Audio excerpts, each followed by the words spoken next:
A minha preocupação sempre, quando eu entrei na Bolsa em 2009, foi como é que eu faço para não perder? Porque até então eu não conhecia nada e eu sempre ouvia que algumas pessoas ganhavam e muitas perdiam, né? Olá pessoal, tudo bem? Então hoje nós estamos novamente aqui com o Ítalo Fogaça, né? Investidor, escritor e empreendedor, né, Ítalo? E assim, a gente vai falar um pouquinho nos próximos vídeos, a gente vai falar um pouquinho sobre a tua filosofia de investimento, mas hoje a gente gostaria de começar falando de um assunto que está bastante presente nas redes sociais, né? E muitas pessoas estão realmente engajadas em investir e tal, que são as criptomoedas, né, Ítalo? E a gente acho que é interessante a gente começar perguntando para ti o que você pensa das criptomoedas, né? E vamos lá, vamos desenrolar o tema aí. Tá certo. Então, Márcia, a gente está com um projeto, eu invisto na Bolsa desde 2009, né? Então, há mais de 12 anos que eu estudo esse tema e invisto também, então tenho experiência teórica e prática, né? Como eu passei muito trabalho na minha vida passei muita dificuldade financeira, sendo mais específico, e passei muito trabalho para conseguir ganhar meu dinheiro e conseguir a estabilidade que eu tenho hoje. A minha preocupação sempre, quando eu entrei na Bolsa em 2009, foi como é que eu faço para não perder? Porque até então eu não conhecia nada e eu sempre ouvia que algumas pessoas ganhavam e muitas perdiam, né? Então, a minha preocupação foi sempre como que eu faço para não perder? Antes até do que eu vou ganhar, era como que eu me protejo para não perder, né? Aquele suado e honesto dinheiro que eu estava disposto a investir para também formar uma carteira de investimentos e que pudesse me gerar num futuro uma renda. Então eu procurei estudar, fazer o que eu sempre fiz na minha vida de maneira autodidata, né? Eu fui atrás de conhecimento, fui atrás dos livros que eu pude encontrar na época. Eu lembro que eu entrei numa livraria, eu tinha um escritório em Santa Gertrudes, no interior de São Paulo, onde eu atendia cerâmicas, e do lado de Santa Gertrudes, para quem conhece, é uma cidade pequena, mas é o polo cerâmico aí das Américas, né? Tem a cidade de Rio Claro, que é uma cidade grande, uma cidade de uns 200 mil habitantes. Então eu lembro que eu fui no shopping na época, em 2009, e comprei todos os livros que eu pude encontrar sobre a bolsa, sobre investimentos, sobre ações, né?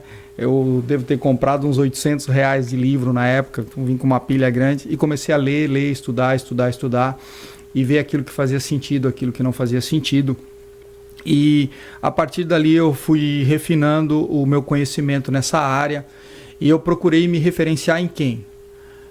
Quais são as pessoas que obtiveram sucesso? Porque uma coisa é você, hoje na internet, infelizmente, nós temos muitas pessoas, né? Muitos gurus, né? Que tem a fórmula do enriquecimento rápido e fácil, né? Mas às vezes são pessoas que nem trilharam o caminho, né? Então eu procurei me inspirar e conhecer a história das pessoas que realmente trilharam o caminho. Aquelas pessoas que começaram do zero e construíram nos investimentos algo relevante. Então eu me inspirei nessas pessoas, estudei muito a trajetória delas e pude ver que no mundo dos investimentos é perfeitamente possível a gente atingir o sucesso, mas leva tempo.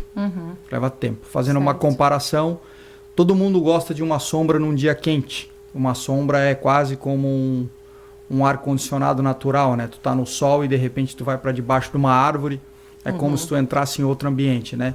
Mas são poucos que plantam a semente e são poucos que estão dispostos a esperar o tempo que uma árvore leva para dar sua sombra. E nos investimentos não é diferente. Precisa tempo, né? Precisa disciplina, precisa esforço. E hoje, mais do que nunca, com essa proliferação de pessoas na internet prometendo enriquecimento rápido e fácil, as pessoas estão sendo enganadas e iludidas com essa promessa, né? Então, se existe, eu não aprendi, né? Eu venho trilhando esse caminho de poupar, investir e fazem 12 anos que eu estou nessa trajetória e ainda tenho um longo caminho pela frente para atingir o objetivo que eu tracei.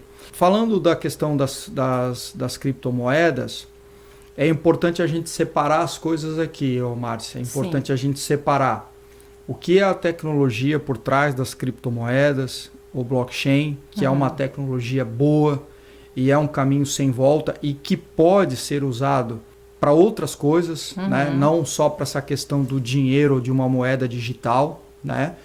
E da moeda em si, que as pessoas atribuem um valor. Tá. Então, para mim, Ítalo, né, eu quero deixar claro que cada um faz do seu dinheiro aquilo que bem entender, mas eu, como investidor, eu não coloco absolutamente nada nisso. Por quê? Porque eu separo o que é a tecnologia e o que é aquilo que eles estão tentando atribuir valor. Uma criptomoeda tem preço e não valor. Por quê? Porque preço é aquilo que as pessoas atribuem ao comprar um criptoativo na expectativa de vender para outra pessoa mais caro. E que essa pessoa que está pagando mais caro, a única expectativa dela, ela não tem outra expectativa, a não ser que outro apareça e pague mais caro ainda. E esse outro que vai pagar mais caro está na esperança de que outro apareça. Então, é uma operação especulativa, não é uma operação de investimento, na minha opinião. Respeito quem pensa diferente, mas é diferente de quando você compra uma ação de uma empresa que você tecnicamente e legalmente está comprando um pedaço da empresa, um pedaço físico, e essa empresa produz um bem de consumo ou um serviço que isso sim tem um valor, gera um valor econômico na sociedade. Mas uma criptomoeda não gera valor econômico nenhum, né? Como dinheiro digital, sem a regulamentação do governo, sem que eu possa pagar meus impostos, esse é um ponto-chave para mim, né? Porque o que eu digo para as pessoas, às vezes, que tentam me convencer de que é um investimento? Quando eu puder pagar os meus impostos com ela, eu vou considerar isso como um investimento. Enquanto eu não posso pagar os meus impostos com ela, está totalmente descartado. Por quê? Porque se eu hoje tiver uma dívida com a Receita Federal do Brasil, que é o nosso país, de R$1 milhão, e chega lá com um pendrive, com 7 ou 8 bitcoins ali dentro, e falar para o fiscal da Receita, tá aqui, eu quero pagar a minha dívida, ele vai dizer, não, o governo brasileiro não aceita isso, não reconhece como uma moeda, e tu vai lá, vende isso para outra pessoa que se disponha a trocar isso por reais, e daí com a moeda fiduciária do Banco Central do Brasil, tu volta aqui e paga os teus impostos. Então isso para mim é um ponto crucial. Dívidas com outras pessoas também tu não pode pagar com... Exatamente. Quando a gente tem a moeda fiduciária, por que fiduciária? Porque é a moeda baseada na fé do emissor, né? No nosso caso, o Banco Central do Brasil, como no caso do dólar, no Banco Central norte-americano, no Fed, ou no Banco Central europeu, no caso do euro, né? E essas moedas, aí as pessoas costumam dizer, mas as moedas antigamente tinham lastro em ouro, né? Então, ou seja, tu podia literalmente trocar aquele papel por uma quantidade X de ouro ou prata, né? E hoje as moedas não têm mais lastro em nenhum bem ou um metal precioso que possam ser convertidos, trocados, né? Porém, nós podemos pagar os nossos impostos e podemos pagar as nossas dívidas dentro do nosso país com essa moeda. Então, por exemplo, se eu tenho uma dívida com você e eu pego, usando o mesmo exemplo, eu tenho uma dívida de R$1 milhão com você, eu chego com R$1 milhão em notas do Banco Central do Brasil. Você não pode dizer, não, eu quero que tu me traga dólar, ou eu quero que tu me traga euro. Ou um apartamento, ou um carro. Ou carros, ou cabeça de gado, ou enfim, qualquer coisa que seja, e o dinheiro eu não aceito. Não, você, por lei, é obrigado a aceitar, e eu tenho o direito garantido por lei de pagar a minha dívida com essa moeda chancelada pelo Banco Central do meu país, né?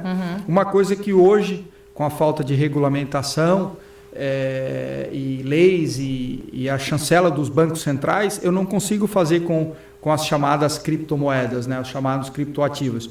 Então, como eu sempre trabalhei muito em prol da segurança do investimento, da segurança daquilo que eu estou fazendo, ou seja, proteger o capital que eu estava investindo, eu nunca considerei isso algo seguro, né? E a gente hoje tem acesso a informações aí na internet de pessoas que perderam muito com isso, não propriamente pela questão do criptoativo em si, mas porque isso acabou se tornando um prato cheio para golpistas, para estelionatários.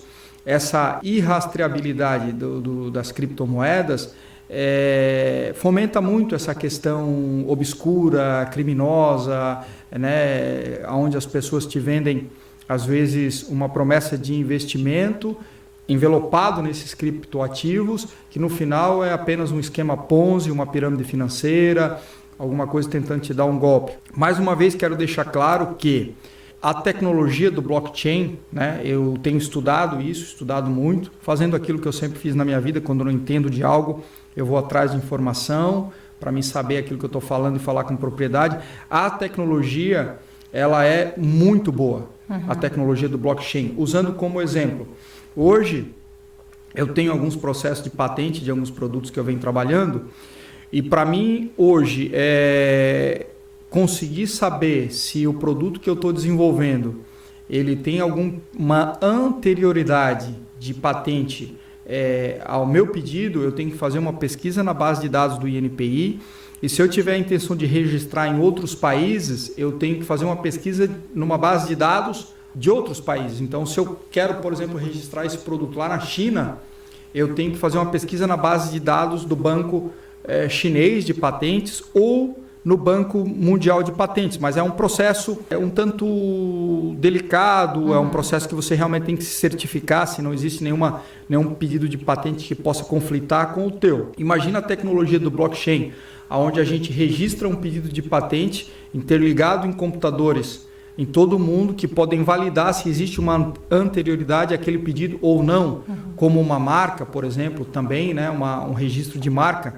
Então, esse é um dos usos que eu vejo naquilo que eu tenho estudado da tecnologia blockchain, que é o que está por trás das chamadas criptomoedas, que é muito bom na minha visão. Como também, imagina que você depende de um cartório, né? Vocês investem em imóveis, constroem, né? E vocês têm que estar, às vezes, à mercê da burocracia e dos cartórios para fazer todo um trâmite moroso, caro, para poder estar escriturando, fazendo toda a documentação. Imagina hoje tu ter a possibilidade de registrar o teu imóvel, o teu terreno, a tua casa, o teu apartamento na blockchain, e aquilo seja imutável, validado por uma rede mundial de computadores que estão verificando se aquilo realmente corresponde a uma matrícula, a prova de fraudes, ou seja, tudo isso, a tecnologia do blockchain, ela é muito positiva, mas é preciso separar isso de algo que as pessoas estão tentando atribuir um valor monetário, tentando classificar como uma moeda, como um dinheiro, que na minha opinião não é. Pode ser que num futuro isso aconteça. Eu ia perguntar justamente isso, se tu acredita que no futuro, né? Eu acredito que é um caminho sem volta, né? Eu acredito que o dinheiro eletrônico, até porque hoje nós temos no sistema financeiro a quantidade de dinheiro que existe não é a mesma que tem impressa, né? Se nós formos hoje no banco, todos os correntistas de determinada agência for lá para sacar tudo que tem o saldo ali na tela do seu celular ou do seu computador, não vai ter dinheiro suficiente. O banco não vai ter a quantidade física de dinheiro para entregar. Então, hoje, boa parte, a maioria do dinheiro que circula já é número trocando de um terminal de computador para outro, né? Eletronicamente. Então, essa tecnologia é uma tecnologia sem volta, né? Mas é preciso a gente ter muito cuidado quando a gente encara isso como um investimento, pensando que a gente vai ganhar dinheiro rápido, pensando que a gente vai ganhar muito, porque, a meu entender, isso não tem esse valor monetário, né? Então, deixa claro, a tecnologia do blockchain, a tecnologia por trás das criptomoedas é algo bom e que pode ser usado não só para a questão do dinheiro eletrônico, mas para muitos outros fins, né? Como um prontuário médico, por exemplo. Pois é. Um médico vai lá, emite um prontuário e registra isso na blockchain, aquilo é imutável, não pode ser mais alterado, adulterado, né? Então, e o paciente tem condição de acessar isso de uma forma eletrônica depois com segurança. Então, existe uma série de usos que a blockchain pode ter no futuro, eu acredito que vai ter, que não seja especificamente a função de dinheiro, mas hoje encarar esses criptoativos como dinheiro é muito perigoso para quem quer investir com segurança. Para quem quer especular, é uma opção de cada um. Eu não especulo, eu apenas invisto. E só para você ter uma ideia, Márcia, para exemplificar ainda mais o que eu estou falando, nós temos cerca de 16 mil criptoativos em circulação no mundo hoje. 16 mil, ou seja, todo dia surge um monte de moedas novas, estão criando valor não sei da onde. E um outro detalhe importante é que recentemente um jornalista do The New York Times, David Siegel, ele provou como qualquer um pode criar um criptoativo do nada. Então ele fez uma experiência, ele criou uma criptomoeda chamada Idiot Coin, né? Um nome bastante sugestivo, e registrou essas criptomoedas com o nome de Idiot Coin numa corretora de criptoativos e colocou que aquilo era apenas uma experiência e que a intenção dele não era levantar fundos, nem fazer dinheiro, nem prejudicar ninguém, mas apenas provar como qualquer um poderia criar um criptoativo do nada. E mesmo com esses avisos todos, ainda teve algumas pessoas que compraram acreditando que aquilo poderia ter algum valor e vir a se valorizar, enfim. Então, eu vejo isso de uma forma muito cautelosa. Penso que muitas pessoas vão se machucar financeiramente com isso, porque estão acreditando em algo que, na minha opinião, não tem valor. Mais uma vez, quero deixar claro aqui, porque esse é um tema bastante polêmico até, né? Polêmico e bastante melindroso, porque muitas pessoas elas estão acreditando nessa ideia do anarcocapitalismo, do dinheiro descentralizado do poder do governo, da gente sair das amarras de um banco central. Quer dizer, tudo isso é maravilhoso, né? Em teoria, mas na prática a gente vive debaixo de leis e os governos, para o bem ou para o mal, eles têm esse poder de determinar muitas vezes aquilo que afeta diretamente a nossa vida. Um exemplo, nós gostamos de pagar impostos? Não, o nome já diz, é algo imposto, né? Não é algo de livre arbítrio, né? É imposto, mas nós temos que pagá-lo, né?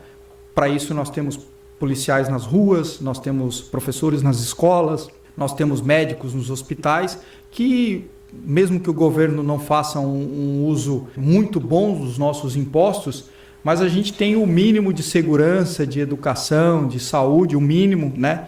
É lógico que não é a qualidade que a gente gostaria, mas que é custeado por esses impostos, né?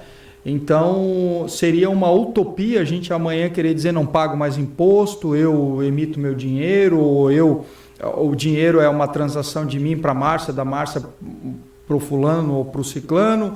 E o governo, na minha opinião, não vai abrir mão facilmente desse poder que ele tem em mãos, né? As pessoas acreditam nesse libertamento, digamos assim, né? Nesse libertamento, nessa liberdade, né? De que as pessoas têm essa opção de atribuir o valor, de negociar, né? O peer-to-peer, né? De pessoa para pessoa, sem passar por um banco central, né? Mas isso é a mesma situação dos impostos, né? A gente não gostaria de pagá-los, mas a gente tem que pagá-los, né? Então, na teoria funciona, na prática não funciona. E eu acredito que está havendo uma especulação muito grande em cima desses chamados criptoativos. Eu comparo isso até com a crise das tulipas, a bolha das tulipas em 1636 na Holanda. Para quem não conhece a história, pesquisa aí, tem um documentário no National Geographic que fala bastante disso, de forma bastante clara, bastante elucidativa, que mostra como as pessoas às vezes esquecem e perdem a noção do valor e passam a pagar um preço muito alto por algo que nem de perto tem aquele valor que supostamente estão atribuindo naquele momento. Apenas na expectativa que outro apareça e pague mais caro, para que outro apareça depois e pague mais caro, né? Certo. Ítalo, se eu tivesse um pendrive aqui, com todos os criptoativos existentes atualmente, e te te desse aqui você e pedisse 50 reais, você me pagaria? Não, eu não pagaria. Eu não pagaria. Não pagaria justamente por isso que eu acabei de falar. Nem por 50, nem por 20. Não, porque é interessante até porque, pegando um gancho nisso que você falou, o Warren Buffett, que é o maior investidor do mundo de todos os tempos, né? Ele disse recentemente numa convenção da Berkshire Hathaway, que é a holding de investimentos dele, para os acionistas da Berkshire, que ele não compraria todos os bitcoins em circulação por $20, né? E isso causou bastante alvoroço e polêmica aí no mundo dos investimentos. Warren Buffett é uma pessoa que como eu falei, eu procuro seguir os passos daqueles que chegaram lá. Então, eu acredito que é muito mais fácil eu me espelhar em quem trilhou o caminho e teve sucesso e tentar emular, tentar seguir aquela trajetória. É muito mais tranquilo eu conseguir atingir meus objetivos me espelhando em quem já chegou lá do que eu ficar perdido, atirando para todo lado ou acreditando em tudo que me falam.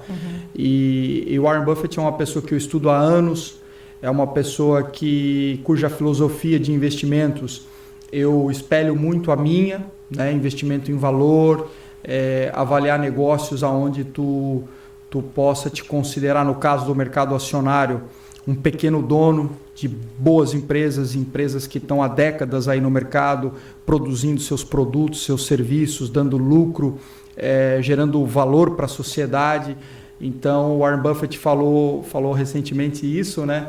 E não é porque ele falou isso que eu estou falando, eu já tinha esse pensamento, mas como eu estudo muito a filosofia dele... Só reforçou mais ainda do que você acreditava. Então, mas vale lembrar, mais uma vez, né? Eu quero que fique claro, eu não estou aqui fazendo uma crítica às pessoas que põem o seu dinheiro nisso, cada um coloca o seu dinheiro aonde acha que deve colocar. Creio eu que seria prudente, pelo menos, as pessoas encararem isso como uma operação especulativa e não como um investimento, né? Porque sobre a ótica de investimento, eu acredito que isso não se enquadre, né? Não se enquadre, até porque dos parâmetros que a gente usa para mensurar o investimento é a capacidade desse investimento de gerar caixa no futuro. Então, ou seja, eu vou comprar uma ação, por exemplo, vamos dizer, da Vale do Rio Doce, da Vale, né? O que a Vale faz? É a terceira maior mineradora de ferro do mundo. Ela extrai e comercializa minério de ferro. O que é o minério de ferro? É o produto que nós temos nos nossos carros, nos nossos eletrodomésticos, nas nossas construções, ou seja, numa infinidade de produtos. Ela está gerando um valor para a sociedade, produzindo uma riqueza. Ela tem a capacidade de gerar um caixa com as atividades que ela executa. Agora, quando eu compro, por exemplo, um Bitcoin, qual é a capacidade de um Bitcoin por si só de gerar riqueza? Nenhuma, né? Então, no longo prazo, se isso não for chancelado pelos governos, eu acredito que é um caminho sem volta, como eu disse, os governos vão aderir à tecnologia do blockchain, mas vão emitir suas próprias criptomoedas. O governo não vai abrir mão, na minha opinião, de algo que é hoje um poder muito grande na questão da governabilidade, né, da sociedade, que é a emissão do dinheiro do seu país. Né? É lógico que os libertários, né, que defendem as criptomoedas falam que isso realmente é um dos valores das criptomoedas, né? Os cidadãos não estarem mais debaixo das amarras do Estado.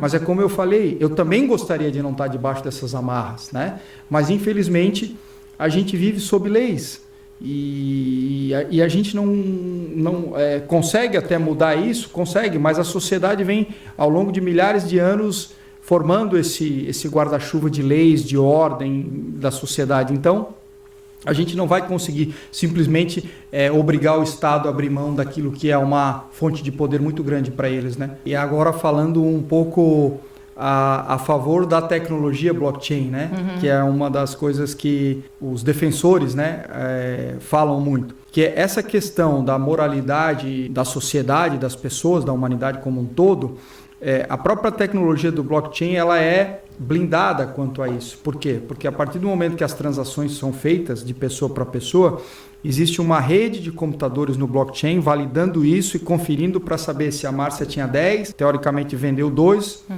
Esse cara aqui que tinha 10, agora ele tem 12, e a Márcia não tem mais 10, ela tem só 8. Então isso seria uma tecnologia à prova de falcatrua, de adulteração, de golpes, né? Então esse é um dos pontos bons do blockchain, porque é como se fosse um livro razão de todos os computadores, aonde todo mundo fiscaliza todo mundo, e quando alguém vê, não, opa, peraí, a Márcia tinha 10, ela vendeu, agora ela tem só 8, então a Márcia não vai poder depois dizer, não, eu tenho 10, não, está aqui registrado na blockchain, que é um livro aberto, né? Um livro contábil, digamos, a rede de computadores da blockchain é um livro contábil aberto, onde qualquer pessoa pode checar essas transações e ver que realmente a Márcia não pode dizer, não, eu tenho 10, não. Tu fez uma transação, agora tu tem só 8. E essa pessoa que está aqui agora, ela tinha 10, ela tem 12. Tá. Então esse é um dos pontos positivos da tecnologia. Mas é o que eu falei desde o início, Márcia. É importante separar o que é a tecnologia do valor de dinheiro monetário que estão tentando atribuir a esses criptoativos, né, que estão sendo criados todos os dias. Então, eu vejo que a tecnologia é boa e é um caminho sem volta. Que fique claro isso, né? Sim. Porque tem muitas pessoas que defendem isso com certo fanatismo até, né? Eu vejo a tecnologia como muito boa, mas atribuir valor a isso não tem valor, isso tem preço. Quando eu falo não a tecnologia, mas o dinheiro, o valor monetário que estão tentando atribuir a isso, na minha opinião, não tem valor nenhum. Por isso eu não compraria todos os criptoativos do mundo por R$50. Agora, a partir do momento que isso me der a possibilidade de pagar meus impostos, que eu tiver uma tutela para o bem ou para o mal do Estado, aí eu posso considerar como investimento. Enquanto isso não acontecer, eu não considero como investimento, apenas como uma atividade altamente volátil e altamente especulativa, na minha opinião. Quem pensa diferente, eu respeito totalmente. Cada um faz do seu dinheiro aquilo que acha que deve fazer, mas para mim, Ítalo não serve. Deixando claro que eu não estou aqui para dizer que eu sou o dono da verdade. Pode ser que daqui a pouco me provem que a minha maneira de pensar está errada, e não tem problema nenhum eu vim aqui reconhecer que eu estou errado. Porque mudar de ideia, mas por tudo que eu passei na minha vida e tudo que eu estudei e toda a trajetória que eu venho seguindo nos meus investimentos e a trajetória das pessoas que eu venho estudando e me inspirando, eu não atribuo valor nisso como valor monetário, né? A tecnologia é boa, mas os criptoativos para mim não têm valor. Certo. Ô, Ítalo, eu acredito que vai dar bastante pano para manga, tá, esse assunto. Tenho certeza que vai levantar alguns questionamentos, né, porque eu acredito que tem bastante gente que não entende muito, né, estão de repente apostando nas criptomoedas por causa de outras pessoas. Com certeza tem pessoas que entendem e discordam de ti, outras que entendem e concordam. Enfim, né, é um assunto bastante polêmico. Até por isso, a gente conversando nos bastidores, a gente achou interessante trazer como um dos primeiros assuntos, né, a tratar aqui no teu canal, justamente para fomentar essa discussão, né, como tu diz, é algo que não tem volta, não, de repente o blockchain, né, a tecnologia, enfim, é um caminho que vai ser trilhado daqui para frente, então eu acredito que é importante que seja realmente debatido, discutido. Se você tiver perguntas, questionamentos, se você quiser discordar, fique à vontade aí nos comentários, e eu acredito que para frente aí a gente vai ter mais questionamentos para a gente tratar aqui no canal a respeito das criptomoedas e tecnologia do blockchain, enfim, né? Eu acredito que é um assunto que vai gerar mais conteúdo. Então façam as perguntas e é isso aí, Ítalo. Quer colocar mais alguma coisa a respeito do assunto? Não, seria isso, Márcia. Perfeita a tua colocação. Só reforçar que essa é a minha forma de pensar, né? Com relação a esse assunto especificamente, o meu ponto de vista e aquilo que eu acredito diverge de muitas pessoas. E infelizmente agora a gente não consegue saber quem está certo, quem está errado. Esse é algo que está reservado para o futuro. Exatamente. Mas eu acredito que as pessoas devem trilhar o caminho que elas acreditam, que elas se sentem seguras, confortáveis, respeitando a opinião dos outros, né? Mas é preciso também tu ter um posicionamento quanto àquilo que tu acredita. E me veio agora uma pergunta, Ítalo. Na verdade, tem uma das frases que você coloca no teu curso, né? Que tu diz assim, que é uma frase do Warren Buffett, acredito. Que ele diz que o perigo advém de você não saber o que está fazendo, né? Algo assim, né? Sim, perfeito. Então assim, me veio agora essa frase, né? Uhum. E justamente isso, eu acredito que muitas pessoas entram no barco sem saber para onde ele está indo, né? Exato. Então... a frase não é minha, é do Warren Buffett, né? Mas é uma frase muito elucidativa que ele diz que o perigo advém de você não saber aquilo que você está fazendo. Então, é o que eu sempre digo, né? Quando você vai investir em ações de uma empresa, se você tem conhecimento do valor da empresa, do valor do negócio da empresa, da capacidade de essa empresa gerar lucro, e de ela distribuir esse lucro para os acionistas, gerar riqueza. É uma empresa com fundamentos econômicos saudáveis. E baseado em todas essas informações, você consegue enxergar que o preço daquela ação está justo ou até descontado em relação ao valor contábil da empresa, não tem por que você ter medo de investir nessa empresa. Agora, quando você compra a ação de uma empresa apenas porque você viu uma notícia na mídia, ou algum analista recomendando, ou porque o teu vizinho falou que está comprando e que está subindo, aí tu não sabe o que tu está fazendo, aí tu pode lá na frente ter surpresas, porque como o Warren Buffett, negativas, né? Como o Warren Buffett fala, o risco advém de você não saber o que você está fazendo, né? Então, quando tu sabe aquilo que tu está fazendo, tu tem mecanismos para te proteger, para saber se o que tu está fazendo tem uma boa margem de segurança a teu favor ou não, né? E no caso das criptomoedas, dos criptoativos, eu sugiro que as pessoas façam aquilo que eu estou fazendo, né?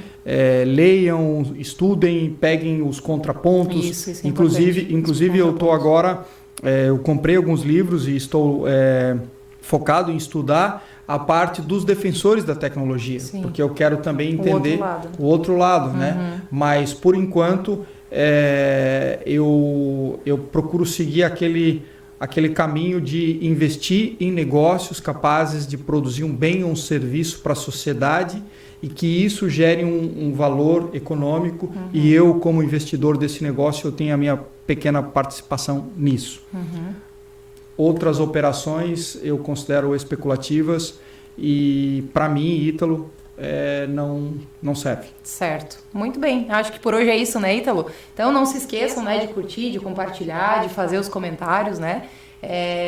Todos os comentários serão muito bem-vindos, os comentários respeitosos, obviamente, né? Os comentários perguntas que vocês queiram fazer para o Ítalo. E logo a gente vem aí com mais assuntos, né, Ítalo? Vai ter muito pano para manga ainda, certo? Então, por hoje é isso. Até a próxima. Perfeito.